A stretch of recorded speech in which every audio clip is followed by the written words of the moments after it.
আসসালামু আলাইকুম, আপনারা শুনছেন সংবাদ শিরোনাম। ঢাকা উত্তরে সিরিজ পথসভায় ধানের শীষে ভোট চাইলেন তারেক রহমান। নাগরিকদের নিরাপত্তার পাশাপাশি দুর্নীতি রোধের প্রতিশ্রুতি। জিতলে জনগণের পাহারাদার হবে জামায়াত। রাজধানীর জনসভায় ডাক্তার শফিকুর রহমান বললেন, ভাতার কথা বলে অপমান করা হচ্ছে তরুণদের। উপজেলা পর্যায়ে যাচ্ছে ভোটের সরঞ্জাম। টহল জোরদারের পাশাপাশি ঝুঁকিপূর্ণ কেন্দ্র ঘিরে বিশেষ নিরাপত্তা। পরিবেশ নিয়ে টিআইবির অসন্তোষ। জিয়াউল হাসানের বিরুদ্ধে গুমের মামলায় সাক্ষ্য দিলেন সাবেক সেনাপ্রধান ইকবাল করিম। বললেন, দুর্নীতিগ্রস্ত কর্মকর্তাদের নিরাপদ মনে করতেন শেখ হাসিনা। এতক্ষণ শুনছিলেন সংবাদ শিরোনাম, এখন শুনবেন বিস্তারিত। নির্বাচনে বিজয়ী হলে ঢাকা সহ সারা দেশকে নিরাপদ রাখার অঙ্গীকার ব্যক্ত করেছেন বিএনপি চেয়ারম্যান তারেক রহমান। রাজধানীর ইসিবি চত্বরে নিজ আসনে নির্বাচনী পথসভায় অংশ নিয়ে ধানের শীষে ভোট চেয়েছেন তিনি।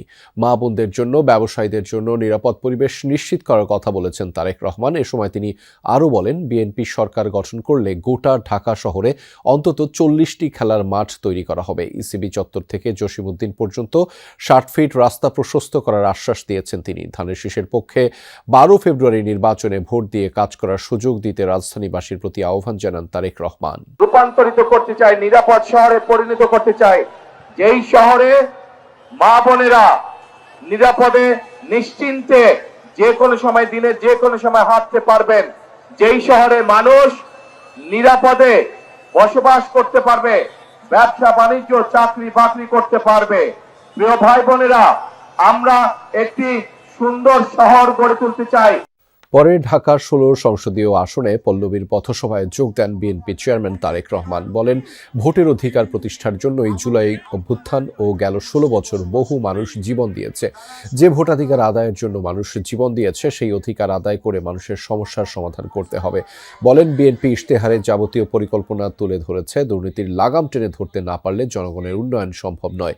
যে কোনো মূল্যে দুর্নীতি ও আইন শৃঙ্খলা পরিস্থিতি নিয়ন্ত্রণ করা হবে। আমাদের যত পরিকল্পনা আমরা করেছি, সেগুলোকে বাস্তবায়নের জন্য, সেগুলো সুফল যাতে জনগণের ঘরে পৌঁছতে পারে, তার জন্য আমরা দুর্নীতি এবং আইন শৃঙ্খলা রক্ষা যে কোনো মূল্যে জনগণের জন্য, এই দেশের জন্য আমরা নিশ্চিত করব। এটি আমাদের সর্বোচ্চ সিদ্ধান্ত। আমাদের 15 বছর যারা কোথাও ছিলেন না, তারাই ফিরে মামলা বাণিজ্য করছে। সকালে রাজধানীতে 11 দলীয় ঐক্যের জনসভায় মন্তব্য করেন জামায়াতের আমির ডাক্তার শফিকুর রহমান। বলেন, 10 টাকা চালের আশ্বাসের মতোই ভুয়া বিএনপির ফ্যামিলি কার্ড। জামায়াতের আমির বলেন, মিথ্যা আশ্বাস নয়, ক্ষমতায় গেলে জনগণের সম্পদ ও ইজ্জতের পাহারাদার হবে জামায়াত। মন্ত্রী হিসেবে নাহিদ ইসলামকে দায়িত্ব দেওয়ার প্রতিশ্রুতিও দেন তিনি। প্রচারের শেষ সময়ে 11 দলীয় ঐক্যজোটের আয়োজনে ছিল ঢাকা 11 আসনে নির্বাচনী জনসভা, যেখানে এই জোটের প্রার্থী এনসিপির আহ্বায়ক নাহিদ ইসলাম। জনসভায় যোগ দেন জামায়াতের আমির ডাক্তার শফিকুর রহমান। সকাল 9টার পর বাড্ডার ডিআইটি প্রজেক্ট খেলার মাঠে শুরু হয় কর্মসূচি। নির্ধারিত সময়ের আগেই কানায় কানায় পূর্ণ জনসভাস্থল। নারীদের উপস্থিতিও ছিল চোখে পড়ার মতো। সভায় বক্তব্য রাখেন শরীফ ওসমান হাদির বোন। দেশের জন্য আর কোনো হাদিকে যেন জীবন দিতে না হয়, সে আহ্বান জানান তিনি। আমরা কি এই হত্যা আরো চেয়েছি? আমরা হত্যা বন্ধ করতে যদি চাই, তবে কি করতে হবে আমাদের? সেটাই হলো এখানে নাহিদ ইসলামকে জয়যুক্ত করতে হবে। জামায়াতের আমির ছাড়াও জনসভায় যোগ দেন এনসিপির মুখপাত্র আসিফ মাহমুদ সজীব ভূঁইয়া, বাংলাদেশ খেলাফত মজলিসের আমির মাওলানা মামুনুল হক সহ জোটের অন্যান্য নেতারা। 12 ফেব্রুয়ারি 11 দলীয় জোটকে বিজয়ী করতে ভোটারদের ঐক্যবদ্ধ হওয়ার আহ্বান জানান তারা। আপনাদেরকে সিদ্ধান্ত নিতে হবে, আপনাদেরকে রায় দিতে হবে। গণতন্ত্রের পক্ষে, ইনসাফের পক্ষে, ন্যায়ের পক্ষে, আপনাদের মুক্তির পক্ষে আপনাদেরকে এমন নেতৃত্ব বেছে নিতে হবে যারা আপনাদেরকে নতুন বাংলাদেশ উপহার দিবে। গণভোটে নির্ভীক চিত্তে, অকুণ্ঠ চিত্তে, স্বতঃস্ফূর্তভাবে গোটা বাংলাকে নিরঙ্কুশভাবে বিজয়ী করতে হবে ইনশাআল্লাহ। নির্বাচিত হলে ঢাকা 11 আসনের বিদ্যমান সমস্যাগুলো সমাধানের আশ্বাস দেন নাহিদ ইসলাম। ত্রয়োদশ জাতীয় সংসদ নির্বাচনের জন্য উপজেলায় নির্বাচনী সরঞ্জাম পাঠাচ্ছে নির্বাচন কমিশন। নোয়াখালীর 9টি উপজেলায় পাঠানো হয়েছে ব্যালট বক্স, ব্যালট পেপার সহ নির্বাচনী সরঞ্জাম। দুপুর থেকেই জেলা রিটার্নিং কর্মকর্তা ও জেলা প্রশাসকের কার্যালয় থেকে সরঞ্জামাদির সহকারী রিটার্নিং কর্মকর্তাদের তত্ত্বাবধানে উপজেলাগুলোতে পাঠানো হয়। হবিগঞ্জেও জেলা রিটার্নিং অফিসার ও জেলা প্রশাসকের কার্যালয় থেকে সকল উপজেলায় নির্বাচনী উপকরণ পাঠানো হয়। নির্বাচনের আগের দিন 11 ফেব্রুয়ারি সহকারী রিটার্নিং অফিসারের কার্যালয় থেকে প্রিজাইডিং অফিসারের মাধ্যমে জেলার 4টি আসনে 647টি ভোট কেন্দ্রে এসব উপকরণ পাঠানো হবে বলে জানিয়েছে সংশ্লিষ্ট। ত্রয়োদশ জাতীয় সংসদ নির্বাচন ও গণভোট সামনে রেখে রাঙামাটির দুর্গম ভোট কেন্দ্রগুলোতে হেলিকপ্টারের মাধ্যমে নির্বাচনী সরঞ্জাম পৌঁছানো শুরু করা হচ্ছে।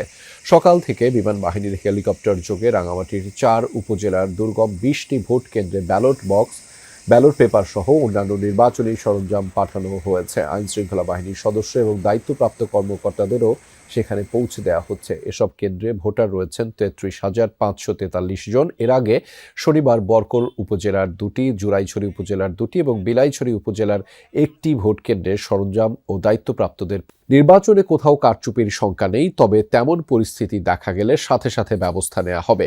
রংপুরে আইনশৃঙ্খলা বিষয়ক সভা শেষে এই কথা জানিয়েছেন স্বরাষ্ট্র উপদেষ্টা জাহাঙ্গীর আলম চৌধুরী। এদিকে ভোট অবাধ, সুষ্ঠু, নিরপেক্ষ ও শান্তিপূর্ণ করতে আজ থেকে মাঠে নেমেছে আইনশৃঙ্খলা বাহিনী। সক্রিয় থাকবে 14 ফেব্রুয়ারি পর্যন্ত। ঝুঁকিপূর্ণ কেন্দ্রগুলোয় গুরুত্ব দিয়ে নেওয়া হচ্ছে বিশেষ নিরাপত্তা ব্যবস্থা। যৌথ বাহিনীর নির্বাচনী মহড়া নির্বাহী ম্যাজিস্ট্রেটের নেতৃত্বে অংশ নেয় সেনাবাহিনীর পাশাপাশি পুলিশ, বিজিবি, র্যাব, আনসার সহ অন্যরা। নিরাপত্তা নিশ্চিতে কিভাবে পেট্রোলিং করা হবে তারই নমুনা দেখানো হয় বহরে।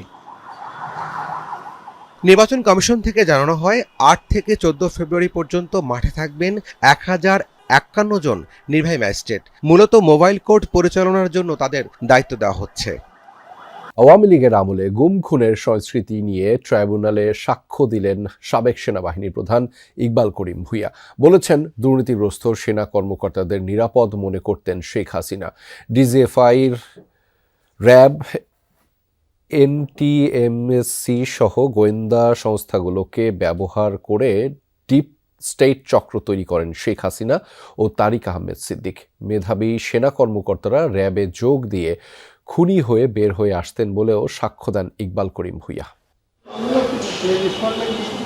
রোববার আন্তর্জাতিক অপরাধ ট্রাইব্যুনালে গুম করে 104 জনকে হত্যা মামলায় এনটিএমসির সাবেক মহাপরিচালক ও সেনা কর্মকর্তা জিয়াউল হাসানের বিরুদ্ধে বিচার শুরু হয়। প্রথম দিনে সাক্ষ্য দেন সাবেক সেনাবাহিনী প্রধান ইকবাল করিম ভূঁইয়া। তিনি বলেন, স্বাধীনতার পর থেকেই সেনা সদস্যদের মধ্যে খুনের সংস্কৃতি বিকশিত হয়। গুমের সংস্কৃতি ব্যাপক আকারে শুরু হয় 2007 সাল থেকে। আওয়ামী লীগের আমলে যা ব্যাপক মাত্রায় বৃদ্ধি পায়। একটা ছায়া কমান্ড তৈরি করে সেনাপ্রধানকে না জানিয়ে তারিক সিদ্দিকির কমান্ডে সেনাবাহিনীর বিভিন্ন কাজ করা, বিভিন্ন অপরাধমূলক কর্মকাণ্ড, র্যাবে সেনাবাহিনীর অফিসারদের পোস্টিং দেওয়া, সেনাবাহিনীর বিভিন্ন গুরুত্বপূর্ণ পদে যেগুলো নিয়োগ দেওয়ার ক্ষমতা সেনাপ্রধানের, তাকে ডিঙিয়ে সেখানে তারিক সিদ্দিকির হস্তক্ষেপ করা, এই জাতীয় কাজের মাধ্যমে একটা ডি ফ্যাক্টো কমান্ড